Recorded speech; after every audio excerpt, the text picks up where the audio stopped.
Katulad parang nito. may pilay ako dito. Bakit? Sumasakit siya pag nag-walking ka? Sige. Tingnan ko, may higpit ganun din mo. Pag may sakit, dito to.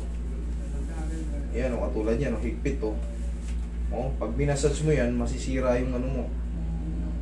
Sige, bibilisan na lang natin kasi pag naipit yung ugat mo, pag naipit yung ugat mo tapos binasage mo, maaaring pumutok yan.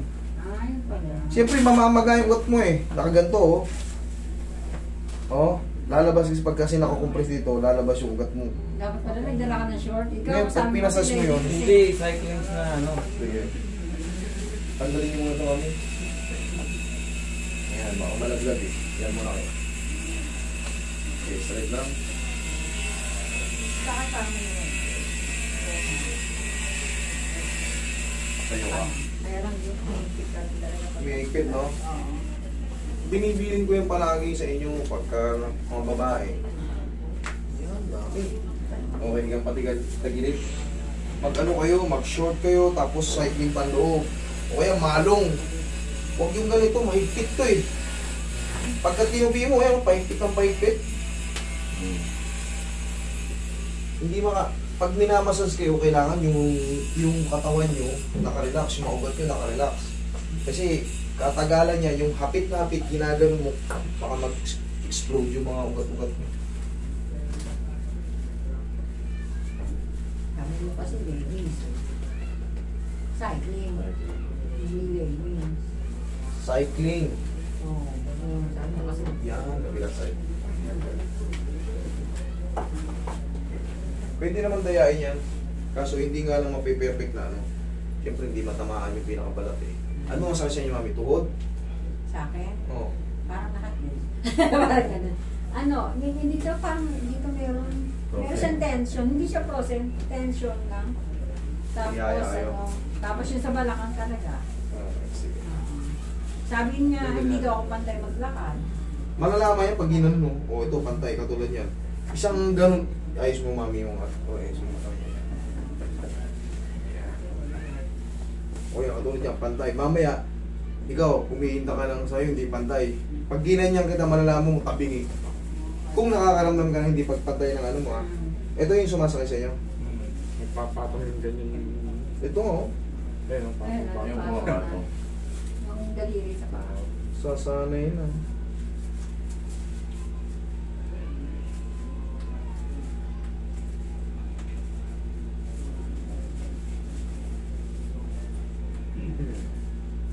Yun yun. Yung tumulag na yan. Dito, oh, saktong-sakto yun.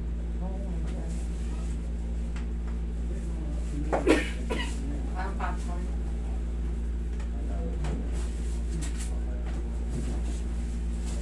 Eh, yung pag masakit nyo parang nandito. Plantar ang tawag po dyan, plantar fasciitis. Yung dito. Ayan, titinisin natin. Dito. Napakay, ma'am. Ayan. Plantar fasciitis ang tawag dyan. Yung pag humahakbang kayo, paglapat ng payo, para may blade. Ay! Parang Hindi naaawat. naman, pero parang ano, ay, ano ba yung nangyari sa akin dati?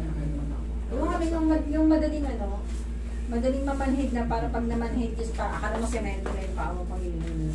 Ah, hindi plantar yun. Ano yan? Part ng ano yan, blood circulation yun pag namamanhid.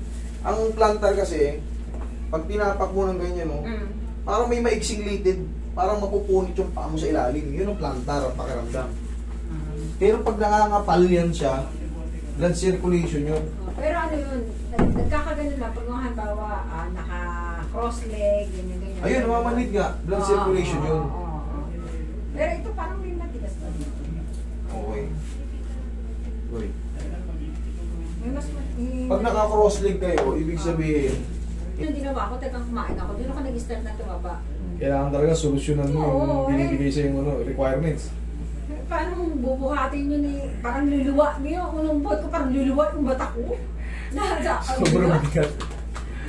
Grabe. Hindi makakatukot, no? Kahit pa paano, makaganon man lang siya. Kasi putol eh. Putol pareho Hindi makatulong sa'yo na ano. Hindi talaga. Oo, ayun, hindi may tutukot yung paa eh. Hindi makakat yung balakang, walang ano. Ikaw talaga mag-aahon. Siguro war veteran yun.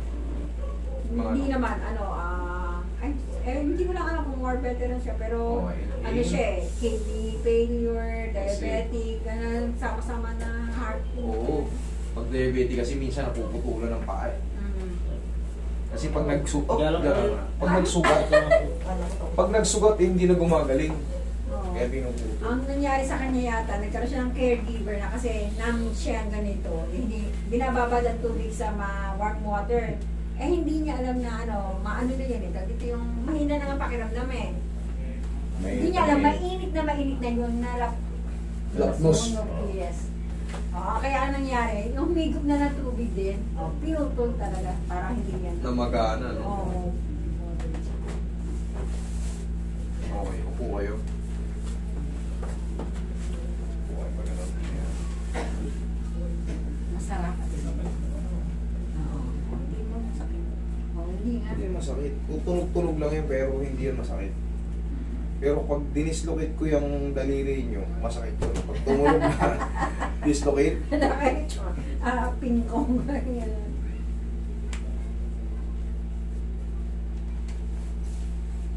Tapos hanggang sa ano, ako nag-give up dun eh. Kasi tapos yung naging ano, inaalaga ko naman yung kanyang asawa. Ano Eh, ba naging yung bedridden.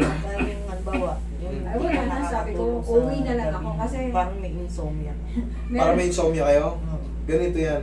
Sa mga insomnia, eto sa akin, opinion ko lang to. Sa may mga insomnia, siyempre, pumapasok ang insomnia kung kailan gabi. Kung ano, kahit di tayo nag-iisip, may mga pumapasok talaga. Alalahanin. Yan ang insomnia, alalahanin. Ang pinaka-discarte dyan, pumasyal muna kayo sa mga ano. Meron yan, nagkaroon ng insomnia eh. Tapos nagkaroon pa siya ng trauma para matatap. May iniisip siya para may umahabol sa kanya. Hindi na siya. Para bang nagkaroon ng panic attack. May pumunta rito, babae, taga ano. Masbate ba yun?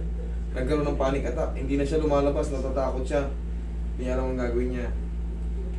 Ang ginawa ko sa kanya, ang technique dyan, bumisita ka muna sa mga ano mo. Yung mga malalayong...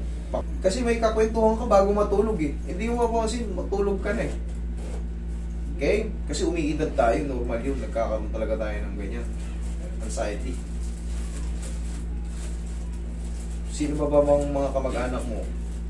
Yan. Ayan, baka mag-anak. Yan, dyan ka muna sa kanila, pasya lang. Yung mga medyo malalapit sa dagat, yung mga bukid-bukid, yan, dyan ka muna. Marikina ka, maingay na kasi dyan eh. Sa mga farm, bisitahin mo muna yung mga, kung may kapatid kang ano dyan.